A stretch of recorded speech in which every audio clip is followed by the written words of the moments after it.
공동체 성경 읽기 강의 시간에 오신 여러분 주님의 이름으로 환영하고 축복합니다. 오늘은 벌써 6주차 강의 시간입니다.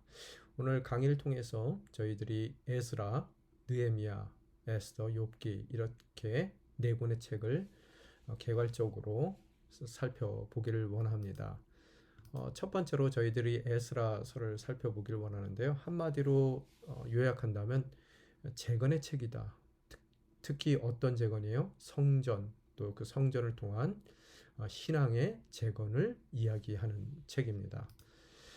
히브리 성경에는 또 70인역이나 또 탈무드 등에서는 이 에스라와 느헤미야를 한 권의 책으로 취급을 하고 있습니다. 그러나 이후에 저희들이 한글 성경에서는 본서의 저자의 이름을 따라서 에스라라고 이 별권의 책으로 느헤미야와 나누어 한 권의 책으로 저희들이 부르고 있습니다.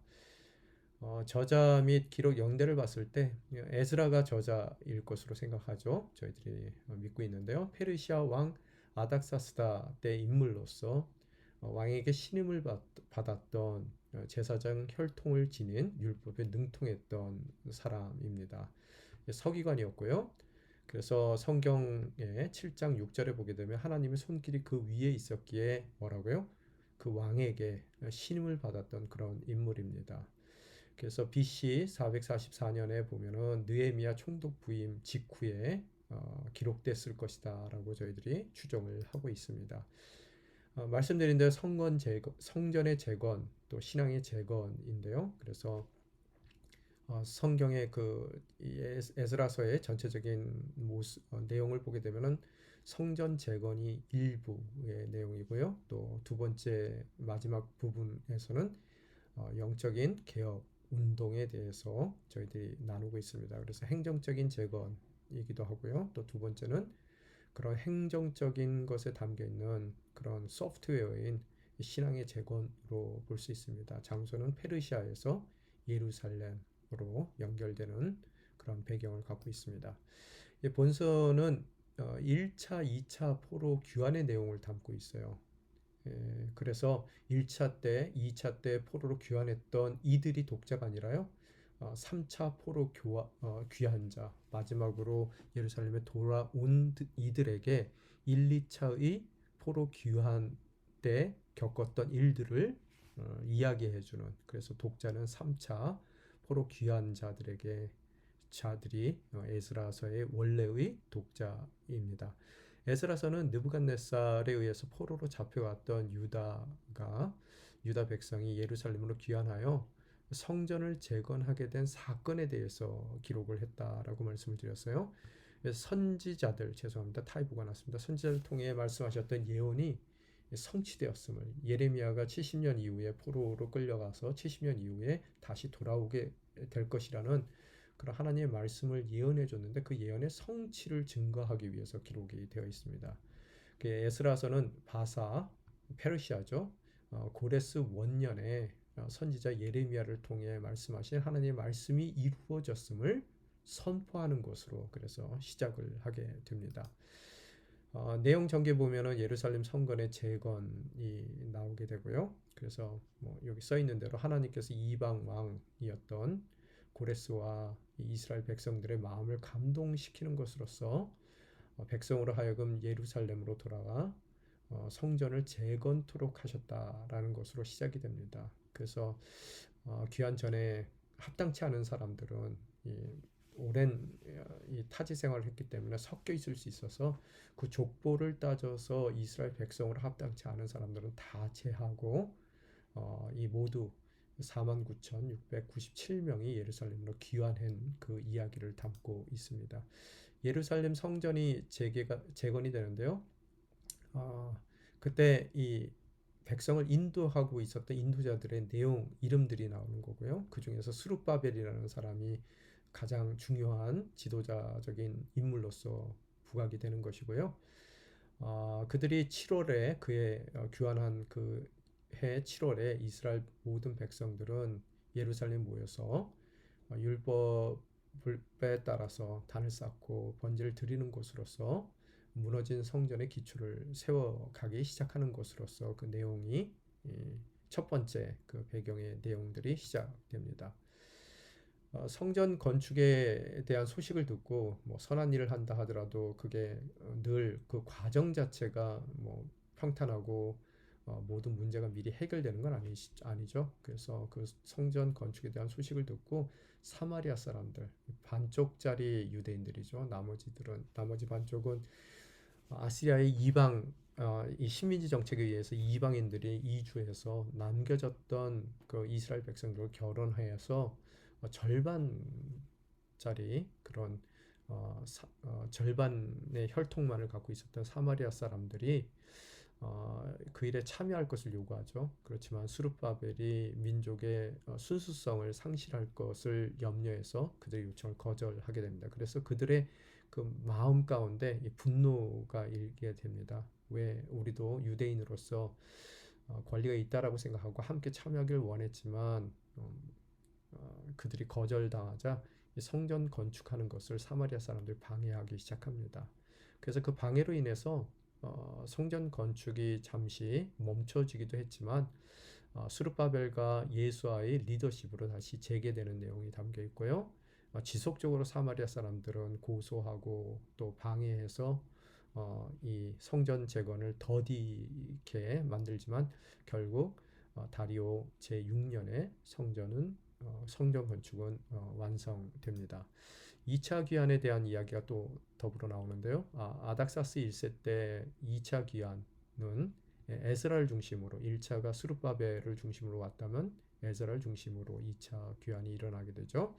그래서 그들이 예루살렘으로 귀환하게 되고 또 이제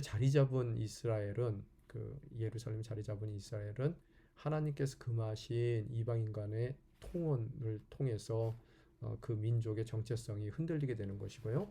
그래서 에스라의 통일을 통해서 이스라엘 백성들은 자각하고 다시 한번 하나님의 백성으로 그 순결함을 지키기 위한 회개 운동이 그들 삶 가운데 일어나게 되는 것을 우리는 두 번째 단락을 통해 볼 수 있습니다.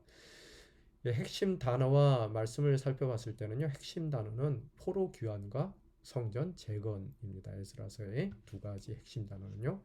그래서 주어진 말씀을 보게 되면 5장 12절에서 13절에 보게 되면 우리 조상들이 하늘에 하나님의 진노를 사게 돼 여호와께서 우리 조상들을 갈대아 사람인 바벨론 왕 느부갓네살에게 넘겨주셨습니다.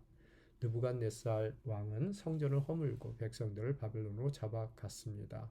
그러나 바벨론 왕 고레스 1년에 고레스 왕이 우리에게 하나님의 집을 다시 세우라는 명령을 내렸습니다. 70년이 되매 그들이 다시 돌아와 무너졌던 황폐해졌던 성전을 재건할 수 있는 그런 하나님 말씀이 이루어지는 성취되는 모습을 우리는 에스라서를 통해서 발견하게 됩니다. 그래서 주제를 살펴보게 되면요. 이스라엘 백성들의 귀환과 또 성전 재건에 대한 신학적 의미를 저희들이 그 주제를 통해 보게 되는데요. 이스라엘에게 포로됨으로부터 귀환은 어떤 의미를 담고 있어요? 그들의 죄로 인해서 상실되었던 모든 것의 회복을 의미하고 있습니다. 포로로 되었다는 얘기는 선민으로서의 특권을 그 죄로 인해서 상실하게 되었다는 의미예요. 잘 아시는 바와 같이 열왕기 상하를 통해서 그들이 도저히 이제 회복될 수 없을 정도로 타락한 그들의 모습, 주님께서 그 죄로 인해서 선민임에도 불구하고 언약의 대상임에도 불구하고 그들을 바벨론에 의해서 멸망당하게 하시고 또 포로로 끌려가게 주님께서 허락하시죠. 그래서 그들이 선민으로서 하나님의 백성으로서의 모든 권리를 잠시 70년 동안 포로기익 동안에 상실하게 되는 것이고, 그렇지만 주님께서 그들을 영원히 버리신 게 아니죠. 70년이 찼음에 하나님의 때가 이뤘을 때 다시 한번 그 모든 특권을 회복해 하시는 주님의 모습을 발견하게 됩니다. 회복된 특권을 잃지 않으려는 그들의 각성과 개혁 운동을 우리는 또 에스라서를 통해서 바라보게 됩니다. 두 번째, 느헤미야 책은 한마디로 얘기하면 이것도 재건과 부흥의 책인데 뭐에 대한 재건이에요? 앞에 에스라서가 성전에 대한 재건이었다면 느헤미야서는 무너진 예루살렘 성벽의 재건을 뜻하는 책이죠. 그래서 아까 말씀드린 대로 느헤미야와 에스라가 원래는 한 권으로 취급이 됐지만 저희 한글 성경에는 영어 성경과 같이 두 권으로 나누어져 그 저자인 느헤미야의 이름을 따라서 느헤미야서라고 우리는 부르게 됩니다. 저자는 느헤미야죠. 그래서 그가 공직에 있었죠. 그렇지만 공직에 은퇴한 후에 그가 예루살렘으로 돌아오는 이야기로 오늘 느헤미야서가 시작되기 때문에 BC 432년에서 400년경이라고 제적 기록 연대를 우리는 추정합니다. 첫 번째 부분은 성벽 재건에 대한 내용을 담고 있다면 두 번째 마지막 부분은 부흥 운동에 대해서 담겨 있습니다. 재건된 성벽 가운데 성벽 안에서 하나님과의 언약의 갱신을 그들이 경험하게 되고 또 허락된 회복된 모든 선민으로서의 권리와 의무를 지켜내기 위한 개혁의 운동으로 그 스토리가 마무리가 됩니다. 기록 목적은 선민을 향한 하나님의 끊임없는 사랑을 보여주기 위해서 기록이 되었고요. 또 은혜를 경험한 선민 공동체의 영적 성결을 유지하기 위해서 기록이 되었고 또 아까 말씀드린 대로 에스라가 영적인 회복, 성전을 통한 영적인 회복을 성전 재건을 통한 영적인 회복을 이야기한다면 느헤미야서는 정치적이고 또 지리적인 회복, 성벽 재건을 통한 정치적이고 지리적인 회복을 뜻하고 있습니다. 무슨 소리예요?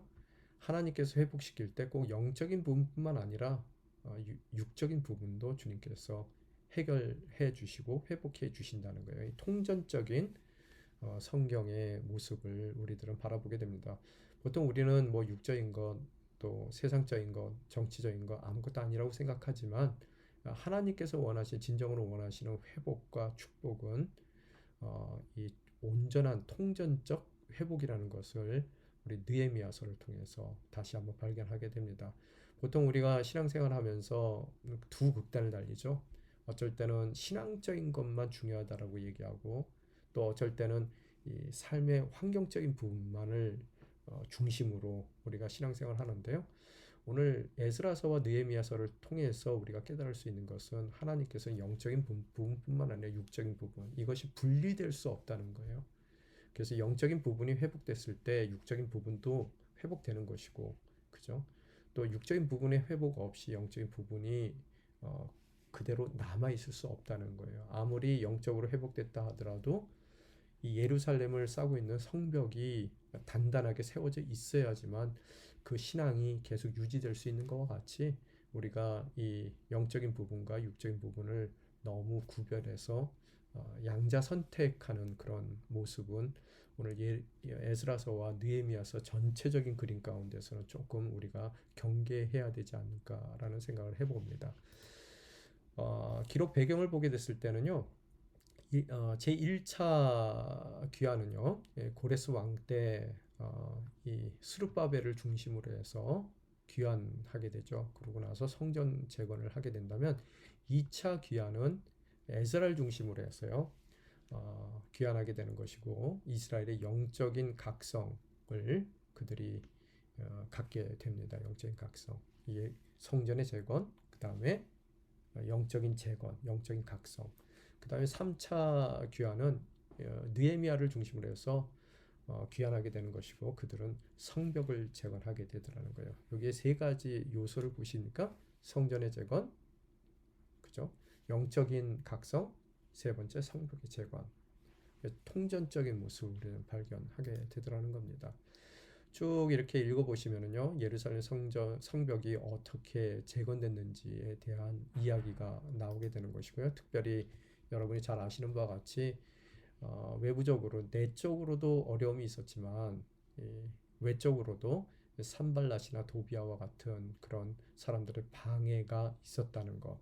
그래서 이런 모습을 통해서 우리가 하나님의 부르심을 이룰 때 그게 부르심에 순종하며 나아가는 우리 삶 가운데 꽃길만 있는 것이 아니라는 거예요. 틀림없이 이렇듯 산발랏과 도비아의 방해를 우리가 경험하게 되는 거고요. 외적으로, 내적으로는 또 유대인들이 살해의 위협에 처하게 되는 것으로서 스스로 그 모든 내적인 갈등을 극복해 나가는 것으로서 우리가 불러주신 또 폐허가 된 예루살렘을 황폐해진 예루살렘에 성벽을 쌓는 우리의 소명을 이루게 되더라는 거예요. 주신 꿈은 꿈처럼 이루어지지 않습니다. 늘 우리가 마음 가운데 담아야 되는 것은요. 또 이 성벽 재건에 보게 되면은 또 어려운 일들이 생기죠. 어떤 일이에요? 부유한 자들이 대금업으로 가난한 백성을 착취하는 것으로서 내부적인 갈등이 있었지만 해결하게 되는 것이고 어려움들을 해결해 나가는 것이고 또 협박이 계속적으로 있었지만 그것을 승리해 나가는 모습을 우리들은 발견하게 되는 것이고 또 3차 귀환자들의 명단이 성경에 기록이 되어 있습니다. 두 번째 단락에서는 이 부흥 운동에 대해서 저희들이 찾아볼 수 있는데요. 율법을 읽고 해석함으로 이제 그들로 하여금 영적인 각성을 할 수 있는 기회를 마련하게 되는 것이고 율법에 따른 절기를 회복한다는 거예요. 절기라는 뜻은 뭡니까? 이 율법이라는 것은 삶의 기준이 되는 것이고요. 절기라는 것은 기억해야 될 것을 기억하는 거예요. 민족적인 회개와 언약의 갱신이 있었고요. 또 언약의 서약과 명단, 뭐 기타 등등 성벽의 봉헌으로 그 내용이 마무리가 됩니다. 말씀드린 대로 에스라서는 성전 재건이라는 키워드를 갖고 있다면 느헤미야는 성벽 재건이죠. 그래서 6장 15절에서 16절 말씀을 함께 같이 읽어보겠습니다. 이렇게 해 성벽 건축이 52일 만에 엘룰 월 25일에 끝났습니다. 우리 원수들이 모두 이 소식을 듣고 주변 나라들이 보고 모두 두려워하고 절망감에 쌓였습니다. 하나님께서 하신 이름을 그들도 알게 됐습니다. 핵심 단어죠. 문장이고요. 본문이고요. 주제는 언약 백성을 회복시키는 하나님이시고요. 우리가 잠시 바벨론에 간다 하더라도 그게 끝까지 영원히 버려진 게 아니죠. 우리를 돌이키게 하기 위한 하나님의 계획이라는 거예요. 또 소명의 길과 역경의 길, 우리가 아무리 소명의 길을 간다 하더라도 그 길이 순종하는 우리의 삶이 늘 꽃길만은 아니라는 것. 그 삶 가운데서는 역경이 있다는 것. 그러나 우리가 하나님을 바라보며 하나됨을 추구해 나아갈 때 그 역경 가운데 우리는 값진 승리를 이루어낼 수 있다는 것을 알 수 있는 거고요. 또 가장 중요한 주제는 남겨진 자들에 대한 주제입니다. 레미넌트라는 그런 사상인데요. 구약에서 가장 중요한 신학적 사상이죠. 레미넌트, 남겨진 자. 하나님께서는 성실히 그 언약을 이루어가는데 그 언약의 대상인 백성들은 늘 죄악 가운데 빠지더라는 거예요. 죄악 가운데 빠진 그 백성들을 다시 한번 언약의 자리로 회복시키기 위하여 주님께서는 고난을 허락하여 주시고 그 고난 가운데 꼭 남겨진 자들이 있더라는 거예요. 그들이 정해진 그 70년을 신실히 주님 앞에 남겨진 자로서 그 고난 가운데서도 그 삶을 주님 앞에 온전히 살아낼 때 남겨진 그들을 통해 주님께서 무너졌던 모든 언약의 부분들을 다시 한번 회복시키고 재건하신다는 그런 이야기입니다. 남겨진 자로서의 삶을 살아야 된다는 거예요. 자, 세 번째 에스더라는 책은 유대인의 구원에 대한 얘기죠. 그래서 탈무드에는 제목이 이렇다는 것. 그렇지만 우리가 그 에스더 주인공의 이름을 따라서 에스더라고 이름을 짓고요. 작가는 미상입니다. 그렇지만 뭐 많은 이들이 에스더의 사촌인 모드리게가 저자가 아니겠는가라고 생각해 봅니다.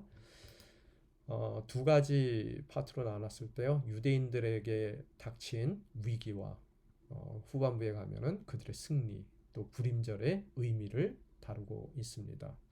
그래서 에스더가 왕위에 간택된 모습을 첫 번째 파트에서 볼 수 있고요. 또 중간에 하만의 음모와 또 그 음모에 대한 지혜로운 이 용감하고 지혜로운 에스더와 모드리게의 그런 대응 또 그럼으로써 궁극적으로 그들이 갖게 된 승리와 구원의 기쁨을 이야기하고 있더라는 겁니다. 주요 등장인물과 기록의 목적을 살펴보게 되면 등장인물이 누구예요? 에스더. 그죠? 그 다음에 모드리게. 모드리게 같은 경우에는 느부갓네살에 의해서 이 두 사람의 모습을 봤을 때요. 유다가 멸망한 이후에 포로로 잡혀온 유대인들의 후손이었을 거라는 거예요. 그래서 그들은 아마 이민 포로 2, 3세 정도 되지 않을까. 그래서 바벨론에서 태어난 유대인들입니다. 그래서 성경에 보게 되면 그들의 증조부가 가스라고 하는데요. 그는 이민 1세예요. 포로로 잡혀온 1세이고요. 근데 에스더는 일찍이 부모님을 잃었습니다. 이런 아픔이 있기에 모드리게와 깊은 관계 가운데 놓이게 되는 것이고, 그를 통해서 왕비로서의 삶을 살게 되는 것이고, 또한 두 사람의 협력을 통해 또 그들의 헌신을 통해서 놀라운 구원의 역사를 우리들은 바라보게 되더라는 겁니다. 그래서 사촌인 모드리게가 부모처럼 양육했던 그런 관계이죠. 그리고 우리가 잘 아는 하만, 악역을 맡은 사람이죠. 예. 선택하신 백성에 대한 시공을 초월한 하나님의 보호하심과 섭리를 강조하기 위해서 기록이 됐고요. 또 불임절에 대한 역사적 기원과 의미를 전달하기 위해서 기록되었다라고 보시면 되겠습니다. 기록의 배경을 보게 되면요. 에스더서는 페르시아 아하수에루 왕 크세르세스 1세라고도 불리죠. 이 세속적인 역사 가운데서는요. 그래서 그 시대를 배경으로 하고 있는데요. 연대적으로나 또 성경 내에서의 그 배치 순서에서 이 에스더는 느헤미야 뒤에 나오죠. 그래서 사람들이 느헤미야보다 뒤에 사건이 일어났는가 보다 하지만요. 원래 이 사건은 에스더서에 기록된 사건은 느헤미야서보다 약 30년 정도 앞서 있는 그런 역사적인 배경을 갖고 있습니다. 뭐가 먼저라고요? 에스더서가 먼저라는 거예요. 그래서 그런 의미 가운데 봤을 때 에스더는 느헤미야의 활동을 가능하게 만들어 준 계기가 된 사람이라는 거예요. 그래서 아하수에로는 13년 후에 죽었어요.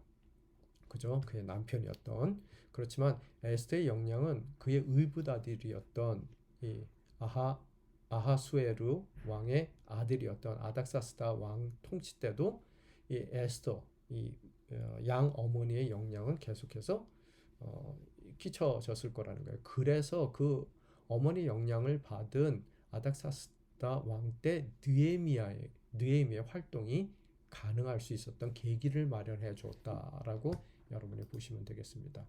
그래서 만약에 에스더가 없었더라면 유대인들은 전멸했을 거예요. 하만의 계책에 따라서요.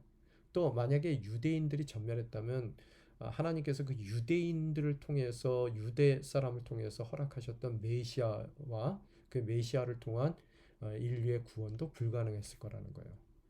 하나님께서는 그토록 유대인들, 그 선택하신 백성을 보호해 주실 뿐만 아니라 그들을 통해서 모든 인류에게 허락하셨던 그런 언약, 구원의 언약을 항상 성실히 지켜내시는 하나님이시라는 것을 우리는 에스더서를 통해서 발견하게 됩니다. 또한 아까 말씀드린 대로 불임절에 대한 역사적인 기원과 의미를 전달하기 위한 목적이 있다라고 얘기 드렸습니다. 유대인의 중대 위기 첫 번째 파트에는요, 그죠? 그래서 왕후가 됐어요.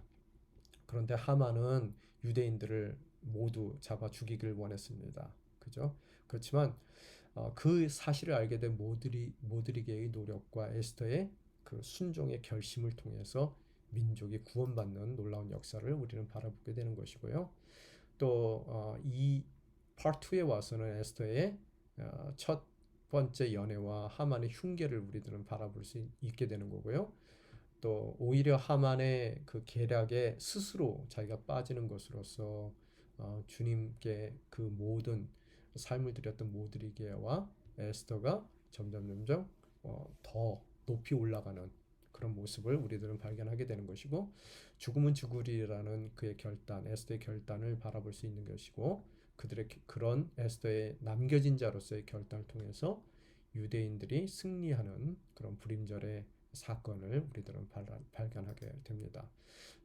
핵심 단어는 섭리, 보호, 순종이에요. 그래서 여러분이 에스더서 4장 14절과 16절을 읽어보시면 되겠습니다. 함께 읽겠는데요. 내가 만약 이번에 침묵한다면 다른 어디에서든 유다 사람들은 안녕과 구원을 얻을 것이다. 그러나 너와 내 아버지의 집은 망할 것이다. 하지만 내가 이때를 위해 왕비의 자리에 오르게 됐는지 누가 알겠느냐. 오늘 그 부르심에 대한 이야기를 얘기하는 것이죠. 잘나서 또 외모가 뛰어나서 그 자리에 오르는 것이 아니라 뭐라고요? 하나님의 계획을 위해서 미리 예비되었다는 것을 모드리게가 얘기하는 것이죠. 가서 수산성에 있는 모든 유다 사람들 모으고 저를 위해 금식해 주십시오. 이 에스더의 고백이 나오죠. 3일 동안 밤낮으로 먹지도 마시지도 마십시오. 저와 제 하녀들도 그렇게 금식할 것입니다. 그리고 나서 비록 법을 어기는 일이지만 제가 왕께 나가겠습니다. 제가 죽게 되면 죽겠습니다. 오늘 그 섭리를 아는 모드리게를 통한 놀라운 주님의 말씀, 또 그 말씀에 순종하는 에스더의 결단, 이것이 바로 구원을 열어가는 그 열쇠일 줄 믿습니다. 주제는 그 백성을 보호하시며 주신 언약에 성실하신 하나님. 한 번도 그 언약을 소홀히 소홀하게 보시지 않는 주님의 모습을 발견하게 되는 것이고요. 모든 것을 아시는 하나님의 백성을 아시는 하나님께서 그 백성을 위한 구원의 섭리의 그 깊은 모습을 우리들은 발견하게 되는 거고요. 또 예비된 자의 헌신과 순종을 통해 성취되는 하나님의 구원의 계획을 읽게 됩니다. 마지막으로 욥기, 의인의 고난에 대한 얘기죠. 욥 제목은 그 욥이라고 부르는데 이오브, 히브리식으로 얘기하면 그런 뜻이죠. 그런 말이죠. 그 뜻은 고난받는 자, 울부짖는 자라는 그런 의미입니다. 작가는 미상이에요. 그렇지만 솔로몬 시대 통치 기간에 쓰여진 것으로 추측하고요. 종교적이나 문학적인 그런 철학적인 소양을 갖춘 그런 사람에 의해서 쓰여졌을 것이다 라고 저희들은 추측합니다. 이 욥기는 인간의 고통의 문제를 다루죠. 고통은 누구든지 고통을 원하는 사람은 없어요. 근데 문제는 인간의 딜레마는요. 원하지 않지만 피할 수 없는 것이 고통이라는 문제입니다. 그래서 그 고통의 문제를 다루고 있다는 거예요. 누구도 원하지 않지만 피할 수 없는 고통. 이 고통은 우리가 피하기를 원하지만 또 우리가 절대 고통을 겪기를 원하지 않지만 그 고통 자체가 늘 해롭기만 한 것은 아니라는 거예요. 그 고통에 숨겨진 하나님의 섭리가 있을 수 있다는 거예요. 그래서 어떻게 그 고통을 받아들이냐에 따라서 그 고통이 사람을 무너뜨리기도 하고 또 세워줄 수도 있더라는 거예요. 위기이기도 하고 동시에 기회이기도 하는 것이 인간의 고통이다라는 것을 우리들은 깨닫게 되는 것이고요. 그럼으로써 우리의 고통의 문제를 바르게 이해하고 그 고통의 숨겨진 섭리를 바라볼 때 우리들은 그 주어진 위기를 기회로 살아갈 수 있다라는 것을 욥기서를 통해 발견하게 됩니다. 한마디로 얘기하면 악의 문제, problem of evil이라고 그러죠. 가장 신학적인 문제 중에서 질문 중에서 가장 어려운 질문인데요. 왜 의로운 자가 고난을 당하냐는 거예요. 그죠? 그럼 하나님이 지켜줄 만한 능력이 없으시냐? 아니면은 하나님은 의로운 자에게도 고통을 줄 만큼 사랑이 없으신 분이냐? 라는 그 신학적인 질문에 당면할 수밖에 없는데 그거에 대한 적절한 신학적인 답변을 우리는 욥기서를 통해서 깨닫게 됩니다. 네 부분으로 나누게 되는데요. 욥의 고난에 대해서 또 그 고난을 위로하기 위해 찾아온 친구들 간의 논쟁, 오히려 위로하려고 찾아왔던 친구들에 의해서 더 괴로움을 겪는 욥의 모습. 그러고 나서 이제 엘리후의 변론을 통해서요. 하나님의 말씀이 임하게 되는 것이고 말씀 가운데 온전한 고난의 이유들을 조금씩 깨달아가게 되는 것이고 그 깨달은 욥의 인생 가운데 완전한 회복을 허락하신 주님의 은혜를 우리들이 발견하게 되더라는 겁니다. 내용의 전개를 보게 되면 욥은 동방의 의인이에요. 그보다 더 의로운 사람은 없어요. 하나님이 모든 그런 천사들과 또 거기에 사탄도 포함되어 있었죠. 그 자리에서 욥을 칭찬하시는 것으로서 욥기가 시작되죠. 그래서 그는 그의 그런 의로운 삶에 합당한 풍요롭고 만족한 삶, 당연히 의로운 자가 그 의로운 자에 합당한 하나님의 축복을 누리며 살아가는 그 모습으로 이야기가 시작되더라는 거예요. 그런데 문제는 그런 의로웠던 욥, 하나님의 자랑거리였던 하나님이 정말 기쁘게 자랑한 의로움을 갖고 있었던 욥의 그 순전함을 시험하기 위해서 허용된 그 시험이 있더라는 거예요. 사탄에 의해서 그 욥이 시험 받게 되고 그 욥의 고난이 정말로 어려운 고난 가운데 그가 괴로워하는 욥의 상태로 떠밀려 가더라는 거예요.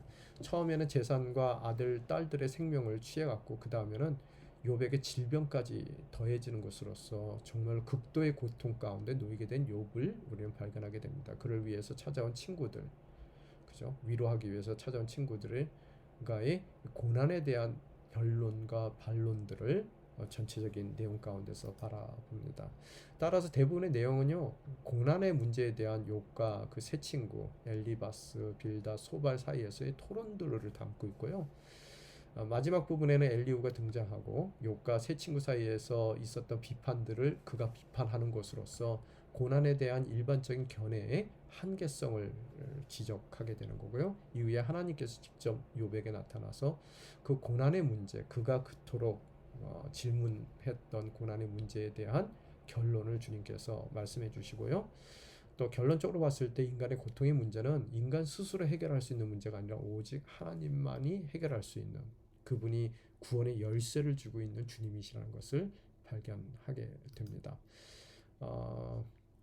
내용 전개는 욥의 고난, 그죠? 친구들과의 논쟁, 뭐 계속해서 엘리바스와 욥, 또 빌닷과 욥, 소발과 욥, 이 탄식 가운데서의 변론들이 진행되는 모습을 보게 되고요. 또 다른 두 번째 변론, 뭐 첫 번째로 변론은 끝나지 않죠. 자꾸 내가 어려운 가운데 고난받고 극도의 고난 가운데서 신음하고 있을 때 위로한답시고 와서 자꾸 더 어려운 이야기들을 하더라는 거예요. 세 번째 또 이 변론이 있었고 지혜의 찬가가 있고 마지막 탄원이 있고 엘리후의 변론이 나오게 되면서 그것을 계기로 해서 이제 어두웠던 터널에 빛들이, 조그만 빛들이 보이기 시작한다는 거예요. 그죠? 하나님의 말씀과 욥의 회복, 첫 번째 말씀, 두 번째 말씀, 그다음에 욥과 친구들의 회복을 우리들은 바라보게 됩니다. 핵심 단어와 말씀을 보게 되면요, 하나님의 절대 주권에 대한 인간의 절대 순종이 있을 때 우리는 그 고난의 자리 가운데 구원의 하나님의 손길을 경험하게 된다라는 것을 바라볼 수 있습니다. 욥기 1장 21절 보게 되면 절대적인 주권과 거기에 대한 순종의 그런 결단을 바라볼 수 있고요. 또 핵심 단어와 말씀 가운데 또 23장 10절에 보게 되면 그분은 내가 가는 길을 아시는데 그분이 나를 시험하시고 나면 내가 순금같이 나올 것이다. 이 모든 고난의 끝에 또 선한 보다 나은 선을 이루시는 주님의 결과가 무엇인지를 고백하는 그의 모습이 그려지고요. 내가 주에 대해 지금까지 내 귀로만 들었는데 이제 내 눈으로 주를 보게 됐습니다. 그래서 내가 스스로 한탄하며 티끌과 죄를 뒤집어쓰고 회개합니다. 라고 써있어요. 주제는 의인의 고난과 하나님의 섭리죠. 꼭 고난을 악인만 당하는 건 아니죠. 모든 인생은 고난 가운데 처하게 될 수밖에 없지만, 그래서 의인 또한 고난을 당할 수밖에 없지만 그 고난이 때로는 대부분의 경우 우리의 죄악 때문에 고난을 당하지만 때로는 의인에게도 하나님께서 고난을 허락하신다라는 것을 우리는 발견하게 됩니다. 그래서 그 의인의 고난에 숨겨진 하나님의 깊은 섭리를 다시 한번 깨닫게 되더라는 거예요. 참고로 욥은 왜 고난을 당합니까? 하나님의 칭찬 때문에 고난을 당하더라는 거예요. 우리의 고난 가운데서도 물론 대부분의 우리의 고난은 우리의 죄악 때문에 고난 당할 수도 있어요. 그 고난을 통해서 우리의 모든 삶의 죄악들을 주님께서 불살라 태워버리시기를 원하실 수도 있고요. 두 번째, 우리의 고난을 통해서 우리가 더 담금질 받은 단단한 인생으로 변화되어 주님께서 쓰시기를 원해서 고난받게 하시는 경우도 있고요. 또 오늘 이 욥기에서 나온 것 같이 더 깊은 섭리, 주님의 칭찬을 듣기에 그 칭찬 듣는 것으로 인해서 우리가 때로는 고난받기도 한다는 것을 우리는 깨닫게 됩니다. 그래서 우리가 고난당한 이웃을 위로할 때요, 정말 진정성 있는 마음이 필요한다는 거예요. 함께 울어주는 것이 필요한 거예요. 왜 고난을 받았는지 뭐했는지 이런 것 설명이 필요 없고요. 때로는 가장 슬픔의 자리는요, 가장 중요한 것은 입을 열어 뭔가 위로의 말을 하기보다는 뭐가 중요하다고요? 함께 해주는 것. 또 그 눈물에 내 눈물을 보태는 일, 또 조용히 그 흐느끼는 이와 함께 흐느껴 주는 것이 진정한 위로가 될 수 있다는 것. 그래서 우리가 함부로 누군가를 판단하는 것도 안 되지만, 또한 가장 큰 위로가 무엇인지에 대해서 궁극적으로 생각하게 되더라는 거예요.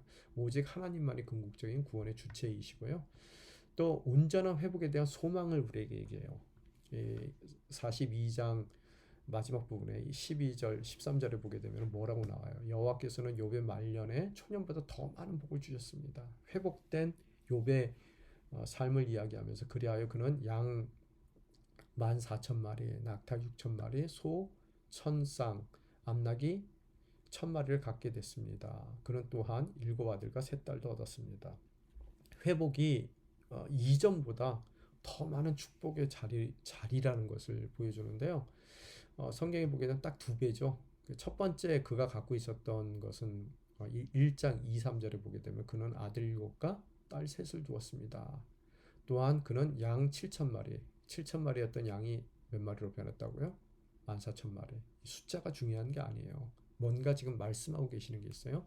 낙타 3,000마리가 있었는데 고난 이후에 뭐라고요? 낙타가 6,000마리. 또 소가 500쌍이 있었는데 1,000쌍, 암나귀가 500마리 있었는데 1,000마리. 2배로 그 삶이 축복된 삶으로 회복되었다는 것을 보여줄 수 있는데요. 그런데 이제 많은 분들이 질문하더라고요. 그는 또 7아들과 3아들도 얻었습니다. 라고 써 있어요. 그러면 2배씩 늘었다면은 원래 7아들과 3딸을 두었으면은 14명의 아들과 6명의 딸이 돼야 되잖아요. 근데 왜 양, 낙타, 소, 암나귀들은 2배 됐는데 왜 자녀들은 2배가 안 되느냐?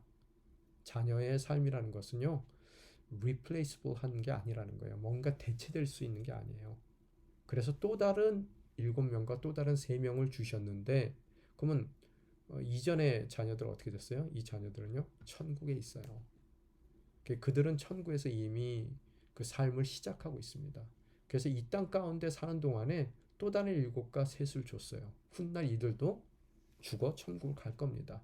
그때 욥에게는 몇 명의 아들들이 있을 거라고요? 천국에 14명의 아들들과 6명의 딸들이 있을 거라는 이 궁극적인 이 종말론적인 그런 회복을, 또 그 의인들이 겪어야 될 그 고난의 끝에 주님께서 허락하실 궁극적인 회복의 내용들을 오늘 욥기서를 통해서 우리는 발견하게 됩니다. 자, 나눠야 될 질문들 잠시 보면은요. 에스라서와 느헤미야서에서 보듯이 를 통해서 혹시 나의 삶의 자리가 바벨론의 자리는 아닌지.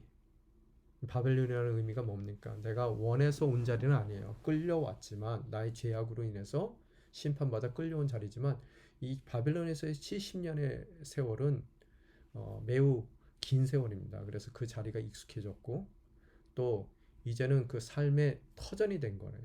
70년 동안 살면서 그곳에서 가게도 사고, 또 비즈니스도 경영하고, 또 자녀들도 결혼시키고, 집도 사고, 이 삶의 터전이 돼서 행여 이 70년이라는 긴 세월 동안 행여 우리가 예루살렘을 잊고 사는지를 물어야 되더라는 거예요. 여러분, 항상 하나님께서는 남겨진 자들을 사용하는데요. 그 남겨진 자들은 늘 70년의 바벨론에서의 포로 생활 가운데서도 잊지 않고 예루살렘을 바라보고 있었더라는 거예요. 그 남겨진 자들, 특별히 그 리더십들을 통해서 주님께서는 성전도 재건하고 하나님의 언약도 재건하고 또 성벽도 재건하시는 놀라운 회복의 역사를 이루어 가시더라는 거예요. 우리 인생 가운데 행여 여러분이 그런 바벨론에서의 삶을 살고 있느냐는 거예요. 예루살렘을 잊지 않고 늘 바라보는 삶을 살기 위해서 나의 일상 가운데 예루살렘을 잊지 않고 바라보기 위해 필요한 것들은 무엇인지 진지하게 한번 물어봤으면 좋겠습니다. 또 두 번째로는요. 에스더가 그 에스더서를 봤을 때 나의 위치나 지위가, 오늘 내가 왕비로서의 자리, 그 지위가 나의 노력과 실력의 결과라고 생각하고 있느냐는 거예요. 내가 회사의 사장으로서 아니면 부장으로서 또 나의 사회적인 지위가 이만큼 왔는데 그 모든 지위가 나의 실력의 결과라고 생각하며 누려야 될 자리라고 생각하고 있느냐는 거예요. 하나님의 섭리를 위해서 나를 사용하기 위해서 먼저 나를 그 부르심의 자리에 불러주셨다라고 생각지는 않느냐는 거예요. 직장 가운데서의 나의 자리, 가정 가운데서의 나의 자리, 교회 가운데서 나를 그러한 지위 가운데 불러주신 하나님의 이유에 대해서 나는 진지하게 생각하고 있는지, 그러면 하나님의 부르심이 무엇일지를 한번 나눠보기를 원합니다. 세 번째, 욥기를 통해서요, 고난의 이유에 대해서 우리가 한번 진지한 질문을 하길 원하는데요. 나의 고난의 이유는 무엇인지, 또 하나님의 칭찬 때문에 행여 내가 이렇듯 괴로움을 당하고 있는지, 만약에 내가 죄 때문에 이 괴로움을 당한다면 회개하고 돌이키면 돼요. 그럼 회복됩니다. 만약에 하나님의 칭찬 때문이라면 하나님의 그 칭찬의 모든 이유들이, 그 의미들이 채워졌을 때 나를 회복시키시는데, 어떻게 회복시키신다고요? 2배 회복으로 나의 삶을 채워주실 거라는 거예요. 그 회복의 나를 바라보고 있느냐라는 것을 진지하게, 어떻게 해야지 회복의 나를 바라볼 수 있을까? 라고 그 방법을 우리가 물어보길 원하고요. 또 다른 이들의 고난에 대해서 너무 1차적으로 생각해서 욥의 친구들처럼 위로하러 갔다가 위로는커녕 괴로움을 더해준 적이 있는지, 혹시 더하는 모습을 어, 내가 경험한 적이 있는지 함께 나눠보기를 원합니다. 이상으로서 모든 오늘 강의를 마치고요, 기도하고 저희들 오늘 모든 강의 마치도록 하겠습니다. 아버지 하나님 감사합니다. 오늘 허락하신 또 주님의 말씀을 통해 성전 건축뿐만 아니라 성벽을 건축해 주시는, 재건해 주시는 주님의 놀라운 역사를 바라봅니다. 영적인 회복뿐만 아니라 주님의 때가 찼을 때 우리 삶 가운데 우리의 삶의 모든 부분들을 통전적으로 회복시켜 주시는 주님의 은혜와 또 주님의 놀라운 손길을 바라봅니다. 어떠한 상황 가운데서든 회복해 하시는 주님의 손길만 있다면 저희들 넉넉히 그 고난의 자리를 딛고 일어설 수 있으리라 믿습니다.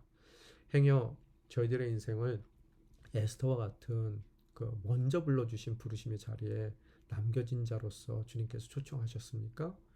오늘 나의 직장에서의 삶, 또 가정에서의 삶, 교회에서의 모든 지위가 주님의 그런 구원하시려는 계획을 위해서 불러주신 그 부르심의 자리임을 깨닫고 그 자리가 당연히 내가 누려야 될 자리가 아닌 주님께 쓰임받는 부르심의 자리라는 것을 깨달을 수 있는 지혜를 허락하여 주시옵소서. 또한 이 시간 고난 가운데 있는 주변의 모든 이들을 잘 돌아볼 수 있게 도와주시사 그들의 아픔에 동참하는 것으로서 주님의 위로의 통로로서의 삶을 살게 도와주시고, 행여 나의 삶 가운데 나의 죄로 인한 고난이라면 회개하는 것으로 회복되고, 또 주님께서 나를 더 쓰시기 위한 단단한 인생으로 만들기 위한 당금질의 과정이라면 주님의 때를 조용히 기다리며 더 크게 쓰임받을 그날을 바라보며 소망 가운데 그 어려움의 자리를 넉넉히 이겨내게 도와주시고, 또 욥과 같이 의로운 자로서 칭찬 때문에 그 일이 일어난다면 정말 2배의 축복으로 우리의 삶을 회복시키실 회복의 날을 바라보며 그 자리에 주님을 찬송하며 주님의 때를 기다릴 수 있는 믿음의 자녀들이 될 수 있게 도와주시옵소서. 이 모든 말씀 우리 주 예수 그리스도 이름으로 기도드리옵나이다.